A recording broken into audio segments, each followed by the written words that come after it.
Edição número 33 do Na Cornetagem no ar, e nós começamos hoje com o basquete, que vem aí com uma campanha muito boa, apesar de ter passado alguns sufocos aí contra o Cerrado, mas depois fez um ótimo jogo. O que dizer desse jogo do fim de semana, o jogo do sábado? Na verdade, sexta, né? Sábado quem jogou foi Franca contra o São Paulo e já vai minha primeira cornetagem aqui. Um abraço a todos. Minha primeira cornetagem no programa vai para o time do São Paulo. Que decepção no sábado contra a Franca. Franca praticamente jogou com 5 jogadores mais o Márcio e engoliu o São Paulo. Lamentável, um time que tem aí um elenco como tem o São Paulo produzir tão pouco. Jefferson William, muito mal. Enfim, parabéns ao time de Franca, que merecidamente venceu de novo o São Paulo. Já tinha vencido no Paulista e volta a vencer no NBB. Quanto ao Bauru Basquete, os números mostram. 4 jogos, 4 vitórias. Teve dificuldade contra o Cerrado? Teve. Mas sobrou na partida contra o Brasília, sobrou na partida contra a equipe do Caxias e está indo muito bem. Principalmente, eu vou falar agora individualmente aqui, estou gostando muito do desempenho do Alexei e do Gabriel Jaú. Os dois muito bem nesse início de temporada, não é à toa que estão sendo, inclusive, aproveitados na seleção brasileira. O Dikembe, por sua vez, já disse várias vezes na transmissão que precisa se cuidar, né? Já falamos sobre isso no programa anterior, e foi até uma boa para ele o corte da seleção brasileira. Eu conversava com o Bruninho, preparador físico, na quarta-feira, no jogo contra o Cerrado, antes do jogo do Cerrado. Ele precisa perder 15 quilos e que ele faça isso agora nesse ato aí de 15 dias, que o Bauru Basquete não vai jogar pelo NBB, que se ele não perder os 15, que ele possa perder boa parte desses quilos e voltar a readquirir o seu condicionamento, né? Já tem muito torcedor pegando no pé, dizendo que o Bauru Basquete precisa contratar outro pivô. Eu não acho que é por aí. Eu acho que primeiro a gente precisa recuperar o Dikembe. Agora, para recuperar o Dikembe, primeiro o Dikembe precisa se recuperar. É aquele velho ditado: Dikembe, me ajuda a te ajudar. Se você se ajudar, vai melhorar muito e vai facilitar muito a sua recuperação. E até completando, né, os convocados lá da seleção brasileira que vai jogar a AmeriCup, são todos que jogam nesse momento no NBB, né? Alexei, Caio Pacheco, na verdade Caio, né, o representante do basquete argentino, o Caio Pacheco, o Iago Jorginho, Cauê Borges, Fusaro, Gui Santos, do Minas, Lucas Dias, Jaú, Mineiro, Márcio e Lucão. E se você pega esse elenco, só tem 2 pivôs, né, de fato ali, o Lucas Mariano e o Rafael Mineiro. E isso mostra uma tendência do basquete mesmo, que a gente está vendo, por exemplo, o Lucas Dias jogando muito como 5 no Franca, o Gabriel Jaú, que até tentou ser, né, ala ali, 3 no Bauru Basquete em temporadas anteriores, mas agora ele está jogando mais no garrafão também, e fez uma partida espetacular, né, contra o Caxias, né, pegando rebotes, quase 20 rebotes.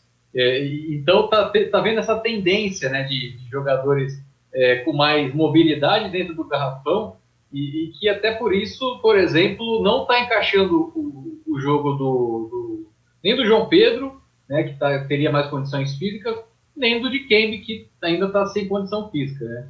Agora, com relação ao jogo do Bauru mesmo, os resultados, né? Eu acho que ainda é muito cedo a gente avaliar, né, com maior qualidade, assim, o time bauruense, principalmente porque ainda não enfrentou nenhum dos times que devem brigar diretamente com o Dragão.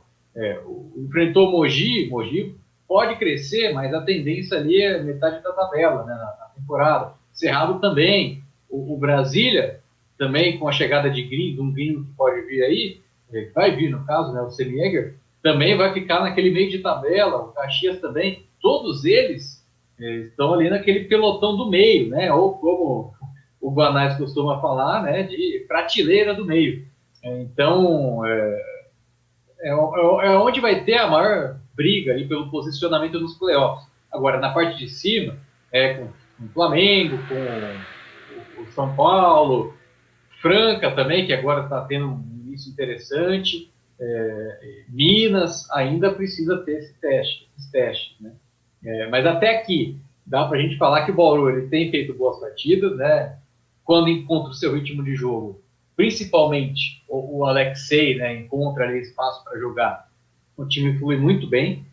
Aí vem, por exemplo, as capacidades individuais também, né? O Tyrone, seus bons momentos, o Alex, Gabriel Jaú, e aí, né, esse encaixe, né, acontece no modelo de jogo proposto pelo Léo Figueiró, com boa parte do elenco, né, exceto aí o Dikembe e o João Pedro, que ainda estão em dificuldade a encaixar, né, esse time mais móvel aí, e isso afeta, né, o desempenho dele. O João Pedro tem pouca minutagem, né, por conta disso. O Dikembe, ele pode ser um cara mais móvel, já foi assim um pouco também no Paulistano, mas agora está fora de forma, está precisando perder peso. Eu sei muito bem como é que é isso, eu perdi 10 quilos em 2 meses, aí numa dieta, na quarentena, então qualquer dica aí, só pedir. Mas, né, eu vejo também no Dikembe não apenas a condição física, mas uma falta de confiança, até no próprio jogo dele, porque ele está errando bandeja, né, dentro da próxima cesta. Teve lances ali no qual se esperava que ele geralmente faria, né, que é atacar a cesta quando tem uma situação mais próxima ao garrafão, e ele opta por devolver a bola para o jogador, né, tentar outra coisa, e é uma situação que precisa ser trabalhada, né, internamente. E ainda bem que o Dikembe ele foi cortado, né, da seleção, vai ter o tempo para trabalhar o seu físico, para melhorar a confiança, e vai ser importante. Espero que a partir disso, já na segunda leva aí, né, dos jogos do Bauru Basquete no NBB, possa ter mais resultados, né. Tem outro problema que eu notei na equipe, a possibilidade que o time tem para levar a reação do adversário, né. Mesmo vencendo os 4 jogos, o time, quando teve em grande vantagem, não conseguiu administrar, né. Contra o Cerrado, teve 28 pontos de frente, levou uma virada em 10 minutos, então foram somados, né, não foi corrido, foi no final, foi no metade do segundo quarto até metade do terceiro quarto, o Bauru levou a virada, ganhando de 28 pontos, e também teve momentos de queda, por exemplo, contra o Mogi, e isso pode ser complicado contra outros adversários, né. Ainda não rendeu a derrota, mas pode ser um problema. Eu acho, Fábio, que falta ainda um teste de fogo nesse NBB para o Bauru Basquete. Talvez o primeiro teste de fogo na temporada foi aquele jogo do Paulistano, onde a equipe não foi bem e perdeu a semifinal do Paulista. Falta ao Bauru Basquete um teste de fogo. Coisa, por exemplo, que Franca teve e se deu bem. Sim. Se deu bem na semifinal do Paulista contra o São Paulo. Voltou a se dar bem no sábado. Eu fiz o jogo sábado para a Rádio Franca e o que me chama a atenção no time francano é a força do quinteto titular. E como o time cai de produção quando tem que fazer o revezamento. O revezamento de Franca é fraco. Vai melhorar, Paulista, né? Vai melhorar com a chegada dos 2 gringos aí que estão para chegar. Mas é impressionante como cai o nível. E aí o Elinho ele tem que praticamente o jogo todo ter que utilizar dos 5 titulares, né? Do André Góes, do Lucas Dias, tem que usar o outro menino lá, o Elinho, né? Que é o armador. Aí você tem também, eu já falei o Lucas Dias, né? O Márcio entra aí no revezamento. Talvez é o único do revezamento que vai bem. Os demais cai muito o nível da equipe de Franca. Mas tem um quinteto titular de respeito, com outro menino que foi convocado para a seleção, o Fusaro, né? Tá num bom momento. Então, é um time interessante que, com a chegada do Jamal, mesmo sendo individualista, e o outro rapaz que está chegando também, vai melhorar muito e vai fazer frente a Bauru, a Paulistano, a Flamengo, a Minas. Eu acho que nós vamos ter um NBB interessante. E até completando, né, uma outra coisa importante para Bauru tomar cuidado é a questão de faltas, né? O time tem um bom ritmo defensivo, mas está cometendo muitas faltas também, né? A gente está vendo, por exemplo, o Tyrone, Gabriel Jaú, Alex, esses aí estão tendo problemas com isso, né? O Varal do Rafael Antônio está sendo bastante utilizado, né? Os jogadores estão ficando pendurados e perdem e ficam muito tempo no banco por conta disso, né? Varal na chuva, né? Fica muito tempo pendurado. Pois é, tempo úmido, né? Aí é importante você ter um trabalho de rotação. Com esses jogadores aí que, em tese, tem menos minutagem, como o Alexei Patrício, Emanuel, João Pedro, para eles jogarem em momentos em que o adversário está tendo uma reação, e é importante separar o adversário com falta, para não também inchar, né, os jogadores maior importância, né, para a rotação do time. Então é importante que o time também trabalhe taticamente a questão das faltas, para segurar, né, um pouco os jogadores aí, e utilizando esses jogadores com menor tempo, né, em tese de quadro. E, ao que tudo indica, né, o Zach Graham já deve estrear, né, na próxima janela de jogos do Bauru Basquete, né? Esperamos que sim, mas eu sempre digo, eu só vou acreditar mesmo na hora que ele fincar o pé aqui em Bauru. E só para completar, a próxima janela são 5 jogos em 10 dias. Dia 5 contra o Corinthians, contra o Demetrius Ferraciú, né, cara a cara. Dia 8, meu aniversário, contra o Paulistano. Dia 10 contra o Pato. Dia 12 contra o Flamengo. Aí sim vai ter um testaço de fogo. E dia 15 contra o Campo Mourão. Então é uma sequência interessante, ó. Corinthians, Paulistano, Flamengo, duelos que vão testar de vez aí o time bauruense. Dia 8 de dezembro, então, a transmissão será diretamente dos estúdios do Parque União, ligado a cerveja e churrasco? Não, tá tendo distanciamento social, né? Olha só, tesourou a gente na caruda. É a nova desculpa, né? Entendi. Que beleza.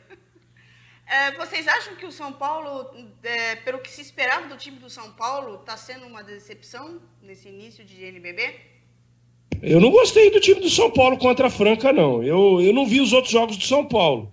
Até passou o carro em outras equipes. Mas contra a Franca, quando pegou um adversário que soube minar o ataque do São Paulo, porque a grande força do São Paulo é o ataque. Franca defendeu muito bem. Já há 2 jogos o São Paulo não consegue encaixar o seu jogo contra a Franca. Vai ter muita dificuldade se pegar a Franca no eventual playoff final. O São Paulo perde para ele mesmo, né, na verdade. É um absurdo você ter, por exemplo, no São Paulo, o Jefferson atuando 26 minutos. Não dá para aceitar isso, né? Sendo titular da partida. O Mortari, ele gosta muito dos medalhões e tira espaço de atletas aí que deveriam ter um pouco mais de espaço. Por exemplo, o Renan Lenz está pedindo passagem, cara. O Renan Lenz... E era titular, né? O Renan foi titular temporada passada. Por que ele não está titular de novo? Né? É umas coisas que o Mortari faz que é incompreensível. O Isaac contra o Franca, peguei aqui os números, o Isaac jogou 9 minutos. E é um cara defensivo, um cara para ajudar ali na defesa, ele só jogou 9 minutos. Então, o grande adversário do São Paulo é o próprio São Paulo, porque ele tem muita qualidade individual, tem o trabalho contra o Corinthians, acho que foi contra o Pinheiros, que o time atropelou também. O time tem muita intensidade de jogo, principalmente ali a partir do Jorginho, e funciona muito bem isso. O Lucas Mariano tá voando, Renan quando entra também, são 2 pivôs que chutam de fora. Então é um time com muita qualidade e com potencial para brigar contra o Flamengo. O problema é quem que está comandando aí, como é que é essa rotação, como é que é o trabalho tático, né, do time. E eu acho que esse é o grande desafio do São Paulo para avançar. Não está me decepcionando, porque eu já vi o potencial da equipe. Mas, por outro lado, aí, com um adversário que entendeu o estilo de jogo dele, Franca entendeu o estilo de jogo do Bauru e do São Paulo. Sabe que se segurar a transição rápida do time, pode complicar a coisa. Eu lembro aqui no jogo no último jogo, né, entre Bauru e Franca aqui na Panela, foram 2, né? No último jogo, o Franca trabalhou muito bem isso. Mas aí, com o decorrer do tempo, ficou mais complicado, né? Você aguentar ali aquele quinteto só, tentar segurar o time numa rotação do Bauru, ficou mais complicado. O São Paulo não teve essa mesma ideia aí que o Léo Figueiró teve da rotação do elenco e ficou mais fácil aí para o Franca, embora tenha sido um grande jogo, né? 95-90. Nós temos aqui a fala do Jaú ao final da partida da última sexta-feira. Vamos ouvi-lo. Bom, foi um jogo que eu trabalhei pro time, fiz o que era necessário. O Léo tá me dando muita confiança para poder fazer isso o tempo todo, então passar energia positiva para a equipe, eu acho que isso é o meu dever aqui. Então todo mundo foi muito bem, principalmente na defesa, isso eu acho que é o que deu consistência no nosso jogo. E é isso, a gente evoluir cada vez mais no campeonato para poder estar sempre na classificação lá em cima. É super importante porque são equipes que vai estar disputando posição com a gente ali, então a gente tem que entrar cada jogo como se fosse o último e acho que a gente veio aqui para Mogi e cumpriu esse dever.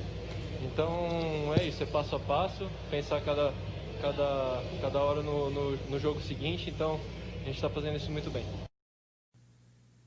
Aí o Jaú, falando depois da vitória do Bauru Basquete na última sexta-feira, o que vocês acharam das falas do nosso Jaú, Gabriel Jaú? É a fala protocolar, né, Cristiane? Fala protocolar. É o que a gente estava até comentando em off antes de gravar o programa. Hoje é tudo politicamente correto, né? É tudo bonitinho. Por isso que eu gosto de quem é autêntico. Não estou dizendo que o Jaú não seja, mas é nítido que é aquela fala, né, pré-fabricada. Eu gosto de quem fala o que sente. Por isso que eu gostava das entrevistas do Marcão, gosto das entrevistas do Felipe Melo. Podem ser polêmicas, não tem problema, mas sai do trivial. Daqui a pouco nós vamos ter entrevista com a Tiffany, é o mesmo discursinho também, politicamente correto, sabe? Nós estamos vivendo uma era do politicamente correto, que é muito chato. Só pegar os números do Jaú nesse jogo, né? 23 pontos e 18 rebotes. Foi uma atuação de gala mesmo, comandando ali a vitória do Bauru Basquete por 74-54. Tá crescendo. Era isso que eu esperava mesmo do Jaú nessa temporada. A passada foi a de retorno, né? Depois de 2 anos lesionado, e faltava um pouco de confiança, né? Um pouco mais de entrar no físico mesmo que precisa para o basquete. E ele também entendeu assim, porque você vê aí, desde quando encerrou a temporada passada, o trabalho que ele fez na intertemporada, depois ali na pré-temporada com o Bauru Basquete, preparando fisicamente para o jogo, e agora ele está jogando muito bem. A expectativa é que essa seja a melhor temporada do Jaú, se ele manter saudável e tudo mais, já agora com presença na seleção. Então, estou bastante confiante com essa temporada dele. Melhor que a fala é a atuação. Que bom! O duro se fosse o contrário, ele falasse bonito e não estivesse jogando bem. Aliás, o que tem gente falando bonito, mas aí quando você vai ver o conteúdo... Calma, não é relacionado ao esporte, deixa para outro tipo de programa, ok? Deixa para debate. Vamos ao vôlei, então, que também venceu na sexta-feira o Barueri por 3-2. Foi um jogo difícil até para o Bauru. Já é um primeiro teste de fogo, vocês acham isso? Não, eu já esperava por um jogo difícil, mas o SESI Vôlei Bauru está conseguindo se complicar em jogos mais fáceis. Tá caprichando. Eu digo jogo contra o Fluminense, né? Era jogo para fazer 3-0, fez 3-1. As chiquititas, né? Até o Adriano Arruda falou isso, que é o apelido que o Barueri tem aí no meio do vôlei.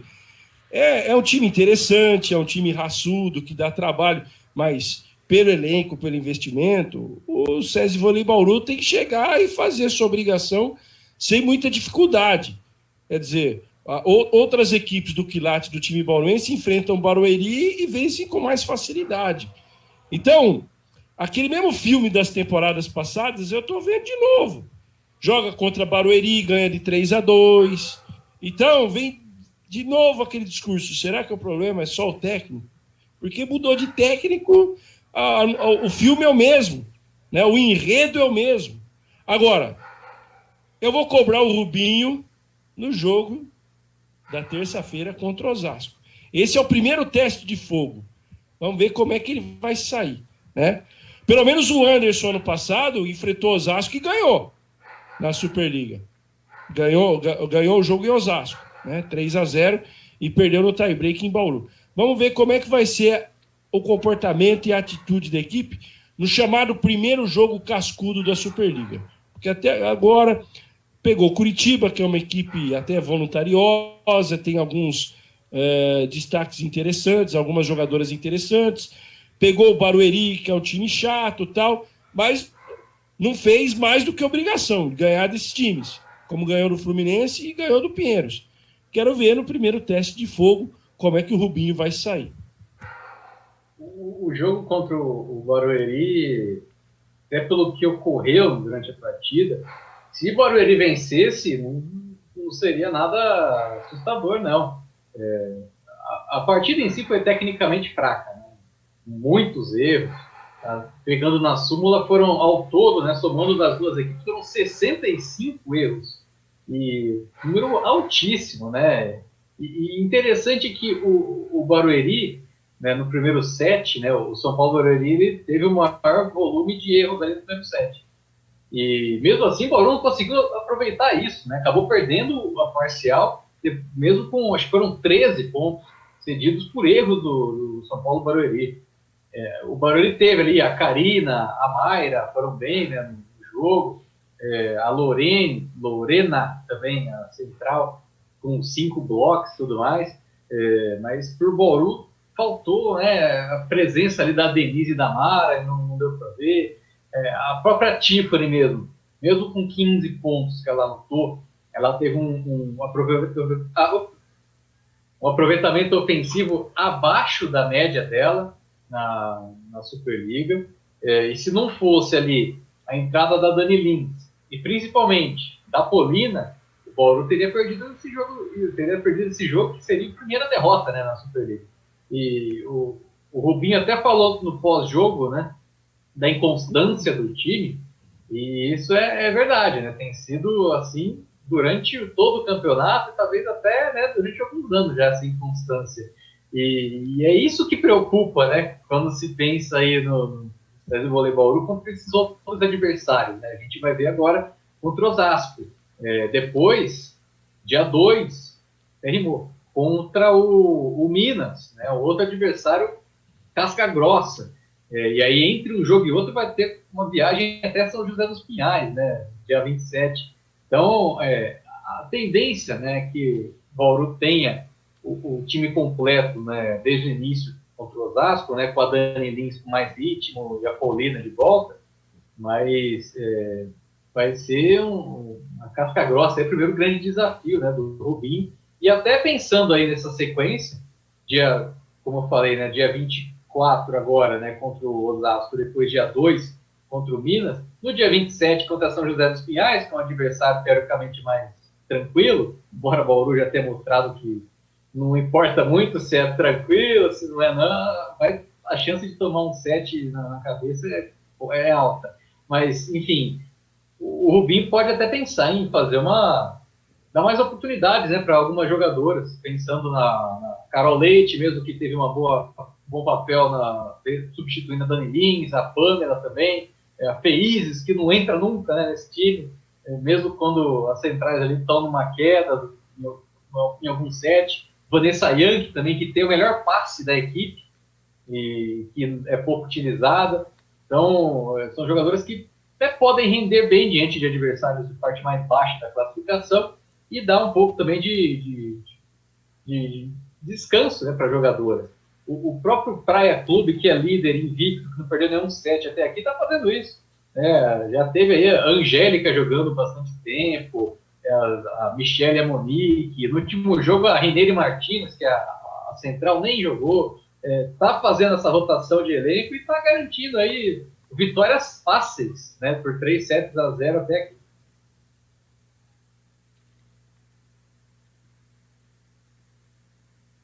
Rafael tá com o microfone na mão, achei que ele ia falar alguma coisa. Não, tranquilo. É a postura de narrador, né? Então. É que ele pegou o microfone, ficou um tempão com o microfone na mão. Eu falei, ele vai falar alguma coisa? Ele não falou. Não, eu tava pensando aqui, Caco, já que vocês querem que eu fale, eu só não entendi essa volta da Polina, porque, salvo minhas contas, você não tem que ficar 15 dias? Mas quando é que foi esse positivo, né? Esse teste? Mas ela ficou fora do jogo contra o Curitiba. Então, aí é que tá. Se esse positivo foi há mais tempo e o resultado foi divulgado depois, ela jogou lá atrás já com Covid.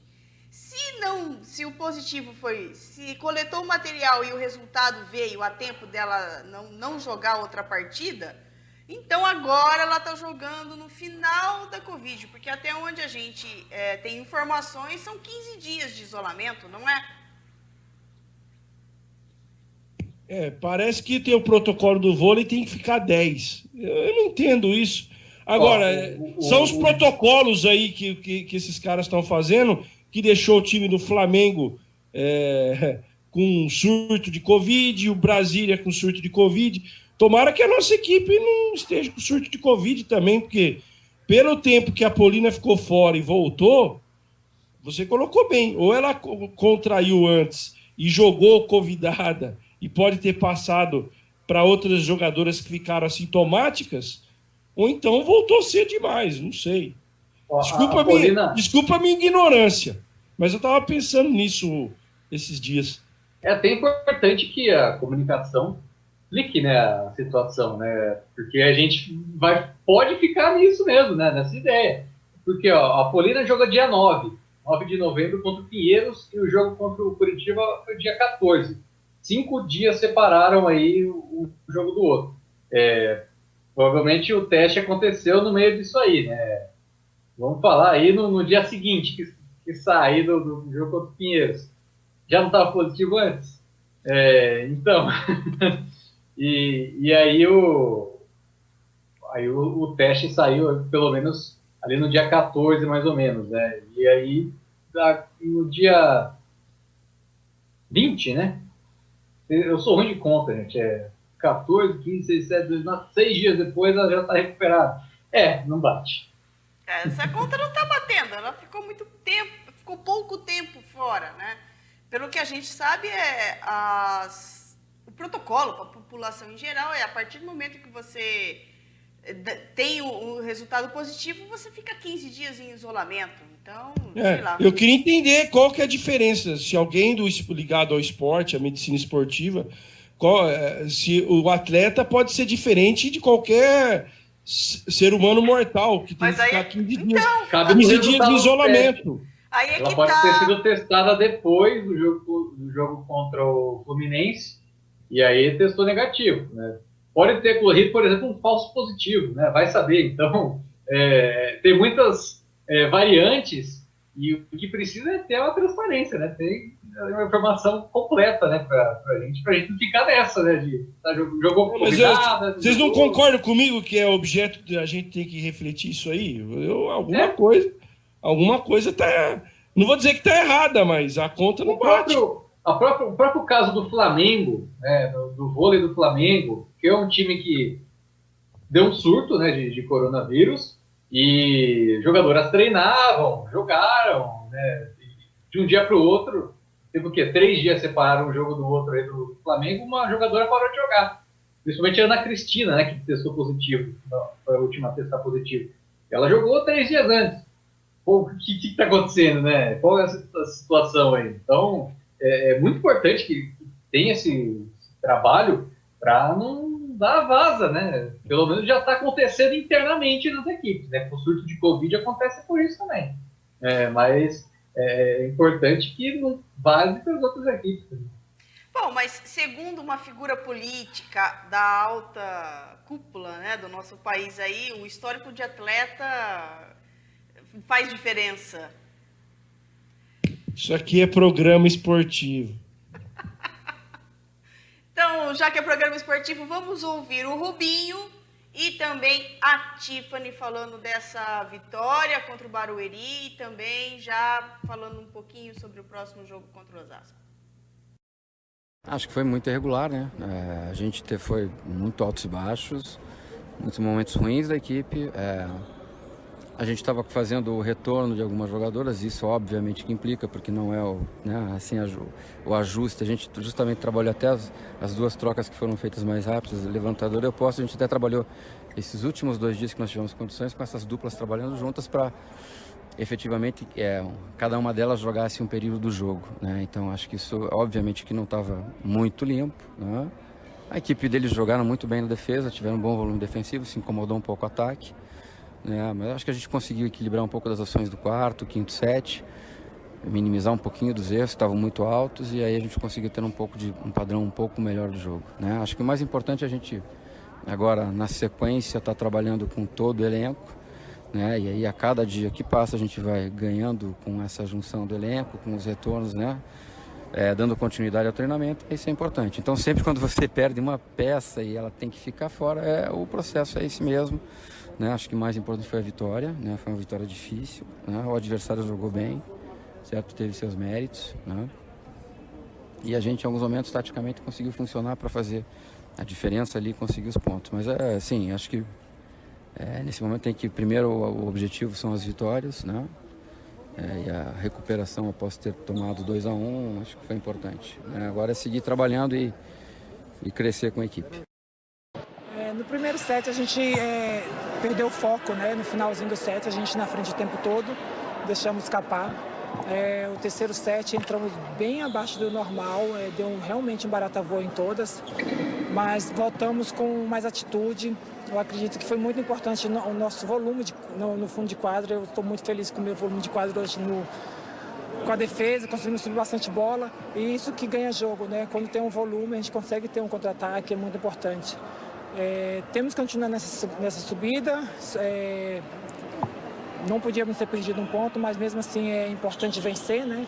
Temos um jogo muito importante na próxima terça-feira contra o Osasco, que já está uma rivalidade bem grande entre as duas equipes e nós temos que preparar bem para jogar contra elas agora, né? Aí, ouvimos o Rubinho e a Tiffany. Algo assim relevante nas respostas? Da minha parte, pode seguir o próximo tema. O Rubinho deu dó do Rubinho, do outro Rubinho Barrichello, né? Que acabou tendo uma pane seca na última volta da Stock Car. Rapaz, ele estava na liderança. E aí depois acabou em terceiro lugar, mas, pô, os filhos dele foram acompanhar a corrida. É brincadeira, uma dó, né, do Rubinho aí. Do Rubinho Barrichello, né? Que merece todo... Injustiçado, hein? Rubinho Barrichello é injustiçado no automobilismo. Um dos melhores segundos pilotos da história da Fórmula 1. Se não o melhor. Ai, que beleza. Vamos então ao Noroeste, que vem cheio de informações, cheios de renovações. Quais foram as últimas renovações do Noroeste? O Noroeste já tem 11 jogadores oficialmente no seu elenco. Se bem que eu acho que um deles não renovou, mas não vai jogar a Série 3, não. Eu acho que... não vai. Pelo que está jogando no Figueirense, ele não vai jogar a Série 3 o ano que vem, não. Pôs o ataque do Cruzeiro no bolso, Guilherme Teixeira. Pois é. Mas não precisa muito, né, para pôr esse ataque do Cruzeiro no bolso, né? Convenhamos. Mas foi bem no jogo. Rafael Sobes lá, pô.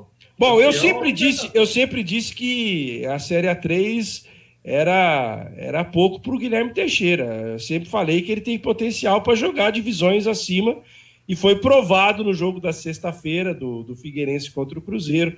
A bola que ele jogou pelo Figueirense vai ganhar espaço em grandes equipes do futebol brasileiro. Felizmente, o Noroeste fez algo inteligente em relação ao Guilherme Teixeira. Depois de muito tempo, eu tenho que elogiar a diretoria do Noroeste nesse sentido. Fez um contrato de 2 anos com o rapaz. Então, o que acontece? Ele está por empréstimo no Figueirense. Se alguém quiser contratar o moço, vai ter que pagar o Noroeste. Aí o Noroeste vai receber din-din. Ao contrário de outros jogadores, né, que o Noroeste era a grande vitrine, era a grande oportunidade, aí acabava o contrato, outro clube vinha aqui, pegava, levava e o Noroeste ficava chupando o dedo. É o caso do Fabrício. Aquela maravilha de contrato de 6 meses. Né? Fabrício é um exemplo disso. Acho que aprenderam, né? Aprenderam que o Fabrício foi para o Cuiabá, agora para o Mirassol, vai jogar o Paulistão do ano que vem no Mirassol, e o Noroeste poderia ter ganho um belo dinheiro com o Fabrício, mas não enxergaram assim. Agora aprenderam com o Guilherme Teixeira. Eu acho que o Guilherme Teixeira não vai jogar a Série 3 pelo Noroeste, porque ele vai ter coisa melhor para ele em 2021. Até acho que coisa melhor que o Figueirense, porque o Figueirense está lá na zona de rebaixamento da Série B do Campeonato Brasileiro. Mas além do Guilherme Teixeira, renovaram com o Pablo, goleiro, com o Carlinhos, lateral direito. Aí, para a zaga, renovaram com o Maico, que foi emprestado para a Francana, já entrou numa barca lá e sábado perdeu o jogo. Hein? Entrou no segundo tempo e a Francana perdeu o jogo para o Rio Branco de Americana, do meu amigo Campanholo. Está lá no Rio Branco, o técnico do Rio Branco. Aí você completa o Matheus Blade, renovou, o Denilton renovou, aí você vem ali para o meio, o Rogério Maranhão renovou, Jonatas Paulista renovou, Yamada renovou. Quem é que tá faltando? Deu 11 já, gente? Pimenta e John Egito. Pimenta e John Egito. Manteve a base aí, acho legal. Vão anunciar o Luiz Carlos Martins essa semana, com certeza. E vamos que vamos, precisamos contratar atacantes, né? Perdeu o Pedro, que foi pro Mirassol, outro que tá indo de graça lá pro Mirassol, né? Sofremos muito com o Pedro aqui, né? Não saiu, não ganhamos nada de dinheiro com ele. Não teve oportunidade ainda no Mirassol, mas já tá lá. O Fabrício é titular absoluto, marcou gol, inclusive ontem, contra a Cabofriense. E já tá virando ídolo lá em Mirassol. Tem a República do Comercial, né? A República do Gale, que o Thales é reserva, o Diego Souza é reserva, mas o Jean-Pierre e o Fidel são titulares do novo Comercial /Gale, né? Que está jogando a Copa Paulista. E vamos nós. Né? Mas eu gostei das renovações. Eu tinha que fazer esse elogio à diretoria no caso do Guilherme Teixeira, e aos pouquinhos o Noroeste vai arrumando a casa e vai vir forte de novo para a Série A3 2021. Eu diria Comercial Cap, mas o time do Noroeste... nesse domingo, hein? Mas o Noroeste renovou com quem precisava, né? Com quem deveria renovar, de fato. O Pablo fez uma excelente Série A3. O Guilherme Teixeira provavelmente não vai voltar mesmo, mas o Noroeste vai ganhar uma grana, não, né? Porque provavelmente esse dinheiro vai para dívidas, né? De dívida trabalhista. Mas, enfim, já ajuda, né? Pro Noroeste, de qualquer forma. O Jonatas Paulista e o Maranhão, né, que formaram ali o meio-campo. O Blade também, que foi esse cara importante, né, para a equipe. E o Yamada e o Igor Pimenta, que foi a melhor dupla ali de meio-campistas armadores próximo ao ataque, né, do Noroeste. Isso já está meio garantido, né? Agora... Eu vou mais... Fábio, até em cima do que você está dizendo, eu vou mais além. Se não tivesse precipitado com aquela história de fechar a porta, que não sei se volta, se desvolta, né? Se tivesse valorizado aqueles jogadores que tinham se destacado, digamos, por exemplo, Fabrício, tudo bem, ele não conseguisse segurar, mas tivesse feito um aditivo, um contrato mais longo com o Fabrício, tinha ganho dinheiro, né? Com a negociação do Fabrício. O Pedro, nem digo tanto, o Mirassol tá apostando no Pedro para ver se ganha dinheiro também. Mas o Fabrício, o Guilherme Teixeira foram inteligentes, mas o Noroeste poderia ter ganho muito dinheiro com o Fabrício se tivesse um pouquinho mais de visão e não ficasse naquela coisa. Vai ter campeonato, não vai ter campeonato. Perdeu uma joia rara. Deu pro Cuiabá e pro Mirassol a preço de banana. E com relação a essas renovações, acredito que vai faltar aí o time titular mesmo, zagueiro, pelo menos dois zagueiros, na minha opinião. Porque o Blade pode até fazer essa função, mas pela capacidade que ele tem de ser multifuncional, eu deixaria ele ali solto, né? Deixando que a vaga que sobrasse ali de volante, de lateral, de zagueiro, ele ia pegar, porque é um cara que sabe fazer todas essas funções. E o John Egito, que é um cara que faltou, na minha opinião, do Noroeste, porque é esse cara que, antes da paralisação, ele era fundamental nesse segundo tempo do Noroeste. Ele dava um gás novo, ele dava uma movimentação extra para a equipe, que garantia jogos mais apertados, assim, ter o time do Noroeste fazer pelo menos mais um gol, né? Conseguir ajudar bastante nisso. E faltou esse cara de segundo tempo para o Noroeste. Ele foi o Denilton na reta final, mas faltou, né, durante aí, desde a retomada, ficou faltando esse cara aí de meio campo para ajudar nisso. E o John Egito voltando, né, voltando saudável, mais uma aquisição interessante para a equipe. Reforço, né? Falta aí dois zagueiros, na minha opinião, e, claro, os dois atacantes. Mas acho que o Luiz Carlos Martins já tem alguns nomes, né? Pensando assim. E ele tem os nomes que ele gosta, né? Que ele já trabalhou em outros lugares. E Sabe um cara que possibilidade. Sabe um cara que eu gostaria de ver jogando no Noroeste? Lucas Duni, do Velo. Será que é difícil trazer? Tem que ver se ele não renovou com o Velo já, né? Ele tá jogando a Copa Paulista lá. Mas esse é um cara que eu gostaria de ver aqui, como sugestão. Tá valorizado agora, né? O Velo ganhou a Série A3, subiu. Então é um cara que tá valorizado. É um cara que até não tem tanta força física, mas ele tem um senso de posicionamento, de aproveitar espaço. Pode ver, todo gol que ele fez aí na Série A3, principalmente depois da retomada, foi aproveitando espaço. O gol que ele fez contra o Noroeste de cabeça foi assim, deram espaço para ele no meio ali da grande área, ele apareceu e teve o cabeçado. Contra o Capivariano também. Então é um cara que foi um dos destaques mesmo da Série A3 como atacante. Vai ser difícil trazer, né? Porque está valorizado, já está no Velo, né? Pode ser utilizado aí em Série A2, e aí fica mais complicado. Mas seria assim, um nome interessante. Cabe aí, né? O Carlos Martins também conhece o pessoal do São Caetano, né? Que ele já trabalhou. Lá no São Caetano tá fácil trazer jogador agora. Os caras não recebem há 6 meses. Aí fica fácil. Mas provavelmente vai atrás de jogadores que disputaram a Série A2, por exemplo. É a mesma pegada que foi esse ano, né? Muitos jogadores que vieram de time que estava na Série A2. Por exemplo, o Jonatas Paulista, né? Que estava na Portuguesa. Tinha outros nomes também. O Guilherme Teixeira. Não, o Guilherme Teixeira estava na 1. Ou estava estava no Mirassol. O Guilherme Teixeira passou pelo Novo Horizontino e pelo Mirassol, é que ele teve uma contusão grave. E aí ele teve que começar do zero no Noroeste. Mas brincadeiras à parte, Fábio, eu acho que agora cabe, a principal função do Luiz Carlos Martins é assistir muito jogo de futebol. Sim. A começar da Bezinha. A Bezinha tem uns moleques bons para trazer. Só que são jovens, são apostas. Então eu faria uma garimpagem agora nessas próximas semanas na Bezinha, que está na fase final. Tem bons valores nos times da Bezinha. Vai dar uma olhada lá no Miqueias, do Mantiqueira. Bom jogador. Tem jogador bom no São José. Tem jogador bom no Bandeirante de Birigui. Então tem coisa boa para trazer aí na Bezinha.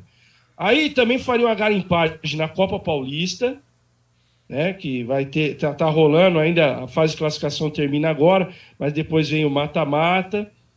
E, por fim, na Série D do Brasileiro. Você vai conseguir trazer coisa boa para a montagem do seu time da 3. Fazendo essa garimpagem, você pode trazer jogador bom e barato. Sim. E aí você já tem uma espinha dorsal, que são esses 11 que renovaram, dá para montar o time legal para 3. Ficar de olho, por exemplo, nesses jogadores como o Guilherme Teixeira, né, que tem até espaço, né, em Série A1 e Série A2, mas por condição física do momento ali não acabou ficando meio afastado, ver a condição dele também, a própria Bezinha mesmo que você falou, revelando muitos jogadores, né? Com uma competição sub-23, tem mais espaço, né, para esses caras mais jovens, né, de se desenvolver. E vale lembrar, por exemplo, que o John Egito, o Denilton e o Pedro, né, vieram da Bezinha para o Noroeste.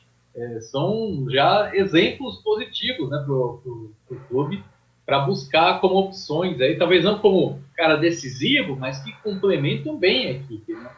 O próprio Velo teve jogadores que disputaram a Bezinha. Acho que o Lucas Duri mesmo disputou a Bezinha, o Filipinho, o Paranhos, Igor Eto'o. Então, né, tem esse histórico aí, bastante de formação de atletas para a Série A3, principalmente, Série A2, a Bezinha se destaca nisso.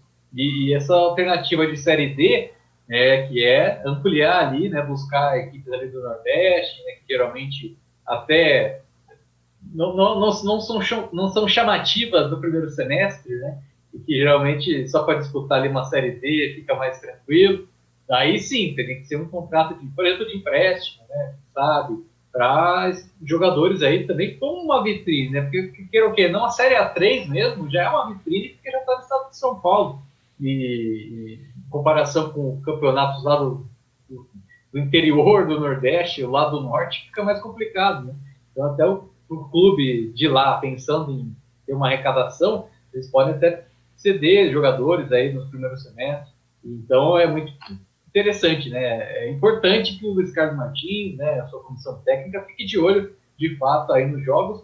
Está transmitindo mesmo, né? Em todos esses campeonatos estão tendo transmissão. Precisa só ficar em casa mesmo, né? E assistir o jogo. A galera pergunta, e o Richarlison? Me fizeram essa pergunta hoje na rádio. Eu não sei, viu, Cristiane? Primeiro, precisamos saber se o Richarlison está afim de mais uma temporada no Noroeste. Seria o terceiro ano. Primeiro é ele que vai ter que decidir isso. Tem aquela questão do sonho do pai, ver os dois filhos do Noroeste, mas eu também não sei se vai rolar nessa Série A3. Talvez se o Noroeste tivesse subido para A2, isso seria mais fácil. Sim. Até pela característica de jogo, entendeu? Eu acho que o Alexandre se adaptaria muito melhor a A2 do que a A3. A A3 é complicado o Alexandre jogar, pensando bem, aquelas trombadas, zagueirada butinuda, o Alexandre não ia ficar em pé. Claro, tem qualidade, né? E não estou discutindo isso, mas não sei se vai rolar os irmãos Felisbino o ano que vem no Noroeste, não. Vamos aguardar um pouquinho mais. Se rolar, não vai ser agora que vão decidir, porque o Alexandre está envolvido lá no Figueirense, está jogando, inclusive, com o Guilherme Teixeira agora junto, né? Vamos aguardar um pouquinho mais. Eu acho que coincidência? Quem sabe? Não, acho que não. É questão de oportunidade de mercado. Eu acho que o torcedor noroestino vai ter que esperar um pouquinho mais uma definição, tanto do Richarlison como do Alexandre. Eu estou mais nessa linha que eu acho que o Luiz Carlos tem que ver jogos dessas divisões que eu citei aí para terminar a montagem do time. Eu acho que é mais nessa ideia de, assim como a do Guilherme Teixeira, de montar o time sem levar em conta ele. Se vier, é um extra, né? Não virar uma dependência da chegada do cara. O Guilherme Teixeira provavelmente não vai vir, mas se vier, né, vai ser uma ajuda e tanto. Mas não esperar que isso aconteça, né? Montar o time ali, decorrer, caso ele queira de fato vir, vem. Assim como foi nessa temporada o Richarlison, né? Ele só foi entrar lá na metade do campeonato, teve a pandemia que atrapalhou tudo ainda mais, né? A preparação dele e tal. Mas não esperar, não contar com isso para montar o elenco. Monta o elenco e se isso acontecer, é só um complemento. Eu vou até dar o exemplo do França. Foi criada uma baita expectativa quando o França foi contratado, e ele foi contratado em dezembro do ano passado. Quantas partidas o França jogou ao longo do campeonato? Pouquíssimas. Né? Então foi aquela situação. Eu não vou condenar aqui a diretoria. A intenção era ter o cara o campeonato todo, mas ele teve sérios problemas físicos, de lesão, e não foi aproveitado. Ao mesmo tempo que o Noroeste acertou em cheio no Fabrício e no Guilherme Teixeira, não foi feliz com o França. E não vou dizer que os caras erraram, é que apostaram numa situação que acabou não acontecendo. De repente a gente fica... O Fábio colocou muito bem. a gente fica montando um time em função desse ou daquele medalhão, daquele veterano, às vezes não dá certo. Às vezes é melhor você ter esses jogadores como plus, né, como um acréscimo ao projeto, não como um fator determinante para se realizar uma campanha. E isso ficou provado nessa Série 3 com o Noroeste, né? Não foi o time com os medalhões que deu certo, foi o time ali com atletas, claro, com já experiência, né? O Fabrício mesmo, né? Jogou no Santos, o Guilherme Teixeira também, jogando Série A1, mas não conhecidos, né? Não medalhões. E isso rendeu bastante, né? O time conseguiu fluir bem.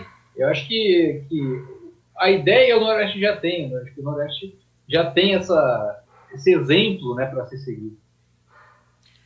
Vamos aos joinhas e às cornetagens? Vamos lá, meu... Eu posso começar? Claro. Você já fez o elogio aí, mas eu vou falar aqui mais uma vez. O meu joinha vai para a diretoria do Noroeste, que fez aí o contrato com o Guilherme Teixeira, já pensando numa possível, obter uma possível renda, né, com uma negociação futura, que dê certo, que tudo dê certo, que o Guilherme Teixeira jogue bem, se apresente bem e consiga um bom contrato para que o Noroeste venha a ter um lucro em cima disso, venha a ter alguma renda em cima disso. Então, o meu joinha vai para a diretoria do Noroeste, que aqui a gente costuma dizer que a gente corneta, mas quando tem que elogiar, a gente também elogia. Então, meu joinha vai para eles. Meu joinha vai para a Ana Cecília de Oliveira. Aí você vai perguntar, quem é a Ana Cecília de Oliveira? É uma jovem atleta da equipe de atletismo da BDA, que nesse final de semana, em Bragança Paulista, conquistou a medalha de ouro nos 100 e 200 metros rasos do Campeonato Brasileiro Sub-18. Ela já tinha chegado ao pódio no Brasileiro Sub-20, mas ela tem idade ainda para participar do Sub-18.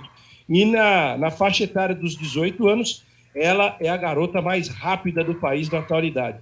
100 e 200 metros rasos, parabéns a ela, parabéns à equipe da BDA. Então, meu joinha vai para a Ana Cecília de Oliveira, mais uma promessa da equipe de atletismo da BDA.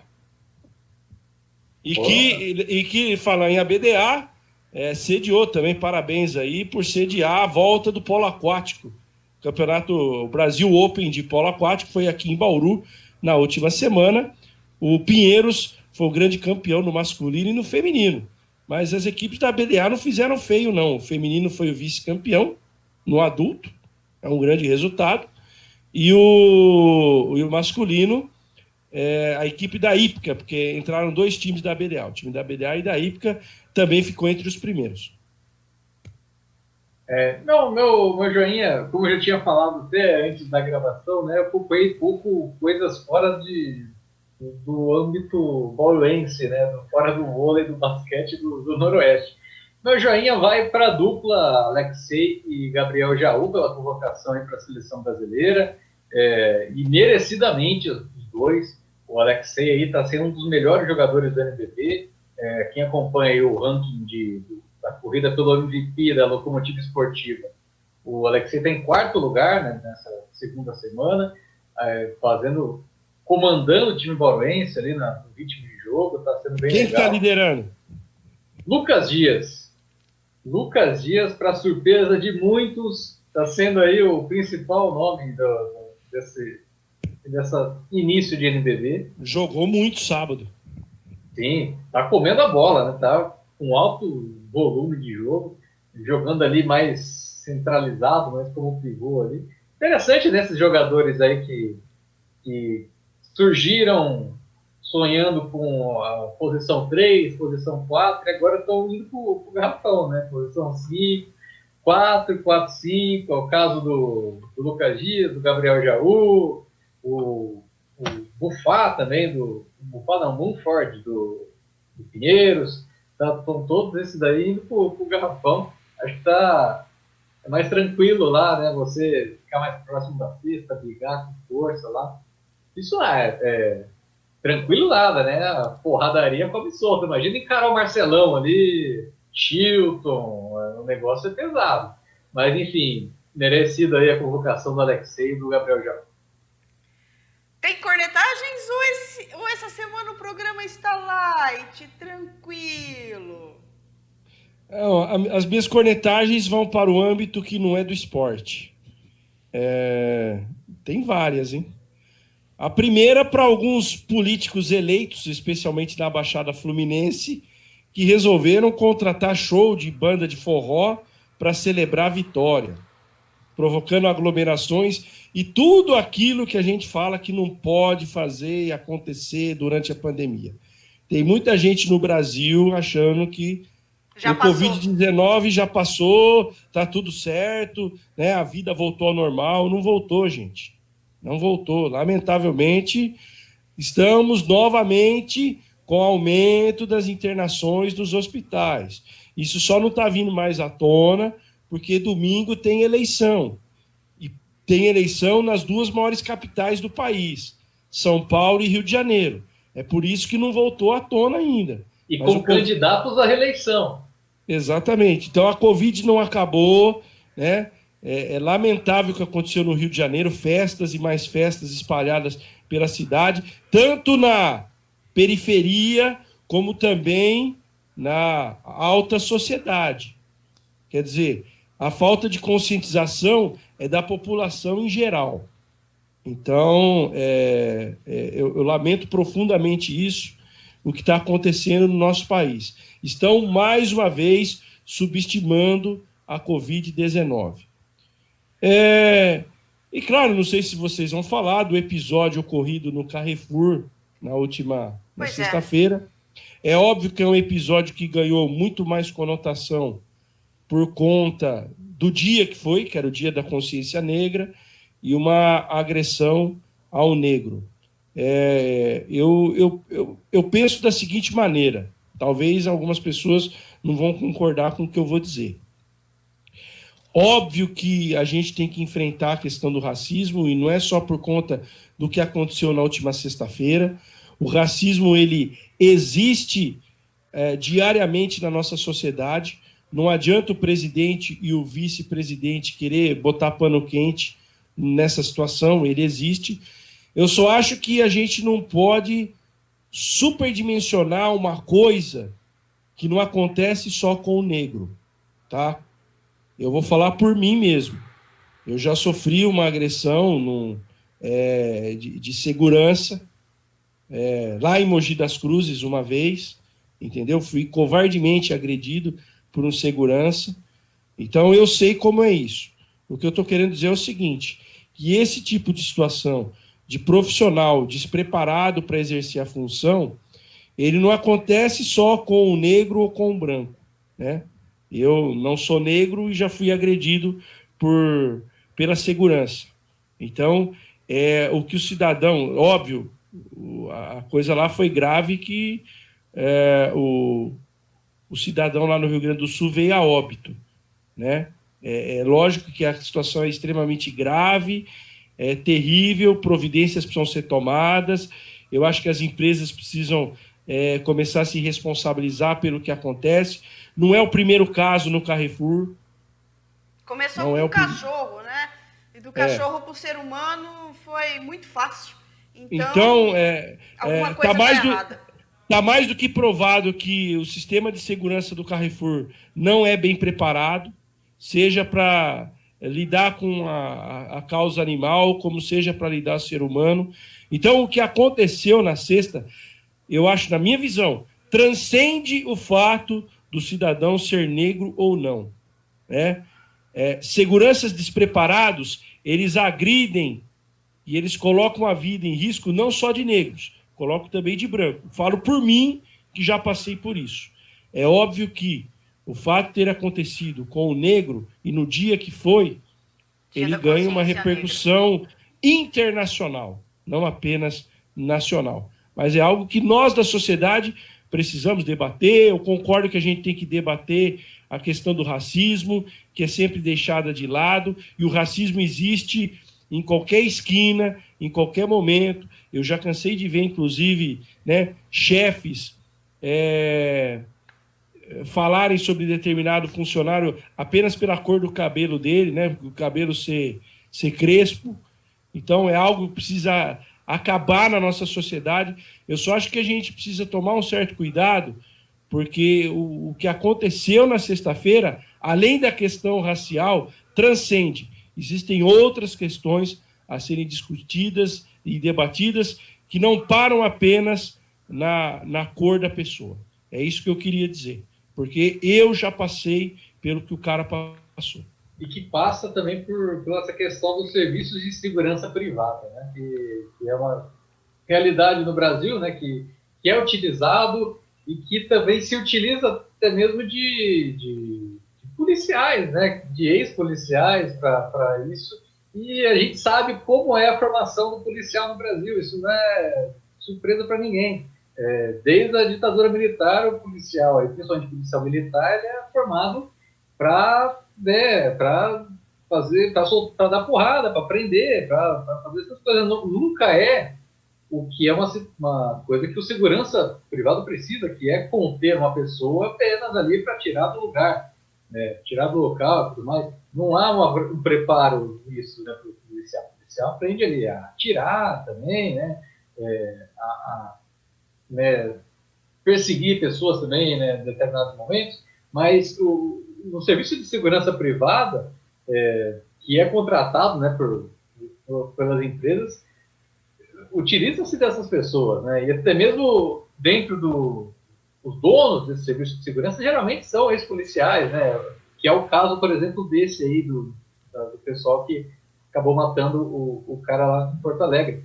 E que a gente sabe que todos esses serviços aí, pelo menos, às vezes não de forma legal, direta, com um contrato, né, paga um policial, né? A gente sabe que o policial faz bico, geralmente, né? E também é algo semelhante, né, com relação a essa questão de segurança privada. Então, é de fato um problema, uma questão que transcende, né, o racismo. Acho que também tem um pouco, né, de racismo nessa parte. Talvez se fosse um branco, ele só apanharia, né, não seria morto, mas é um cenário que vai além, de fato. Eu concordo com você, Fábio. Eu acho que a questão do racismo ela precisa ser discutida invariavelmente, não só nesse episódio, como tantos outros. Eu só acho que a gente não pode só polarizar nessa questão. Tem mais coisa para a gente mexer na cumbuca nesse caso.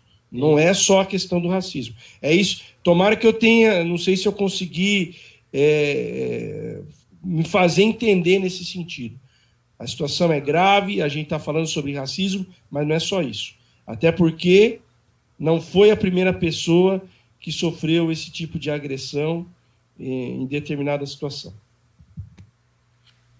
Infelizmente a situação é grave, né? Porque mostra tanto o despreparo das pessoas que estão lá para fazer uma segurança que teoricamente é um serviço de contenção, né? Não de partir para uma ação mais prática, vamos assim dizer, né? Que é na verdade, não tinha que ter a agressão, essa que é a questão. O segurança bem preparado, ele não tinha que agredir a outra pessoa. Segura, empurra, se for o caso, se a pessoa se tornar muito agressiva, chama realmente a polícia, né? Porque aí já vira caso de polícia. Mas a segurança não tinha que agredir de maneira alguma, não interessa se é uma pessoa negra, se é uma pessoa branca, como foi um animal, não tinha que agredir. Mas, infelizmente, isso acontece com mais... as pessoas vão falar assim, mas as pessoas brancas não são agredidas. São agredidas, sim, mas é que as pessoas negras são agredidas em maior número. É mais fácil as pessoas negras serem agredidas do que uma pessoa branca. Se tiver uma pessoa branca, mesmo que ela seja um bandido foragido da polícia, e uma pessoa negra, é capaz da pessoa negra ser agredida mais facilmente do que a pessoa branca. Infelizmente, essa é a nossa realidade. Porque na nossa sociedade tem esse espírito de que, como o negro veio para o Brasil como escravo, então tem essa questão de que ele vai ser inferior sempre. É isso que a gente precisa eliminar da nossa sociedade, que não existe um ser humano inferior ao outro, existem seres humanos, é essa a questão. Tem muita gente discutindo aí um vídeo do Morgan Freeman sobre isso, sobre a consciência humana, né? Então tem muita gente falando assim, mas antes de se ter uma consciência humana tem que se discutir o racismo. Sim, tem que se discutir o racismo, mas também tem que se discutir a consciência humana. Porque a partir do momento que as pessoas começarem a se olhar e verem como iguais, sem levar em consideração a classe social, ou a cor da pele, ou a cultura, ou a religião, ou a nacionalidade, a partir do momento que as pessoas começarem a se ver como iguais, aí as coisas vão começar a melhorar, o racismo vai naturalmente desaparecer. Mas, infelizmente, a gente tem essa questão de que umas pessoas se acham superiores à outra e, por isso, se acham no direito de agredir, de humilhar e de coisas até mais cruéis que a gente tem visto aí ao longo da nossa história. Infelizmente, é um marco triste da sociedade no momento. E em que época de pandemia parece que ficou muito mais a flor da pele, né? Muito mais visível em todas as questões, em todos os níveis, em todos os lugares. Parece que essa questão da pandemia aí deixou todo mundo... A questão de ter que ficar em casa, né? Ficar preso ali dentro de casa, parece que as pessoas demonstraram o seu lado agressivo, o seu pior lado, e demonstraram isso para o resto da sociedade. E nós achávamos que o ser humano ia melhorar com a pandemia. Mas a constatação é que, ao invés de melhorar, nós, seres humanos, estamos piorando. Pelos nossos atos, pelas atitudes, pelo que a gente vê aí, o que é que a irresponsabilidade, principalmente dos jovens, né? É lamentável, cara. Você vê, tá todo mundo indo pra balada, sem máscara, ninguém tá pensando que pode voltar para casa, passar pro pai, pra mãe, pro tio, pra tia, pro vô, pra avó, pro irmão, pra irmã. Porque é aquela situação, eu posso ser assintomático, mas eu posso estar passando coronavírus para uma pessoa que não tem a mesma imunidade que eu tenho. Então, a gente, acima de tudo, está faltando respeito e empatia. Exato. E é muito triste quando a gente vê que as pessoas não estão tendo empatia nem com aquelas que são mais próximas a ela, que é, no caso, os pais, os irmãos. É lamentável isso, né? A gente vê a nossa juventude dando uma banana para a Covid-19 no dia a dia e não estão respeitando nem aqueles que são próximos a eles. O problema é que tudo aqui se banaliza, né? Aí qualquer coisa a pessoa já está acostumada, já não liga mais. E o problema é esse, né? A pessoa precisa ter atenção, precisa ligar para isso. E aí precisa também do discurso, né, da pessoa pública para a pessoa ligar sobre isso, é muito importante. E até... Aí vem a pessoa pública e fala que os brasileiros é um bando de marica, né? E sobre o racismo, né, só para finalizar, a escravidão até terminou, mas não acabou a estratificação social do Brasil. E é por isso que o racismo acontece, né? O negro, ele saiu da senzala, né? Foi libertado, entre aspas, mas foi para a periferia. Foi para onde, né? Não tinha para onde ir, né? Foi para a periferia da cidade. Alguns foram para a cidade e também depois foram escorraçados de lá, né? Principalmente ali nos anos 10, anos 20, né? A construção dos novos centros, da cidade e tudo mais. E aconteceu, né? Acontece tudo isso aí, né? Foram centenas de anos de escravidão no Brasil e não iria se resolver tudo com uma assinatura só. Precisaria de ter políticas públicas para tal, o que não aconteceu, o que não aconteceu durante tanto tempo, chegou até acontecer, mas muita gente batalha contra, então fica complicado, né? Você aí querer acabar com o racismo sem políticas públicas. Isso o discurso não serve para nada, né? Infelizmente. Mas as mídias sociais já trazem essa frase, né? Gente, isso é uma pandemia, não um milagre. Infelizmente, essa pandemia não mudou né? A gente, como sociedade, não mudou as pessoas como seres humanos, não trouxe a empatia que deveria trazer. Parece que, pelo contrário, fez aflorar o que cada um tinha de pior, infelizmente. São anos difíceis e não vejo, assim, 2021, um ano que está aí, né? Pouco mais de um mês para chegar ao 2021. Não vejo uma melhora tão cedo, não. Infelizmente. Precisamos de uma nova consciência, mas cada um tem que fazer sua reflexão e ver o que está de errado consigo mesmo e para depois levar isso, né, para a sociedade, infelizmente. Mais alguma coisa a dizer ou podemos encerrar por hoje? Vamos embora, que filosofamos demais no final. Exatamente. Pra gente que não iríamos fazer cornetagens, parecia que o programa estava light, no final aqui foi uma filosofia bem mais carregada. Quero agradecer a todos que nos ouviram, nos assistiram até agora. Se inscreva no nosso canal, deixe o seu like aí, compartilhe, curta. Amanhã, nesta terça-feira, dia 24 de novembro, tem vôlei aqui no canal do YouTube do Jornada Esportiva. Volte aqui, participe da nossa arquibancada virtual. Tem sempre informação com descontração, às vezes um pouquinho de filosofia aí para você também. Um grande abraço a todos e até a próxima semana.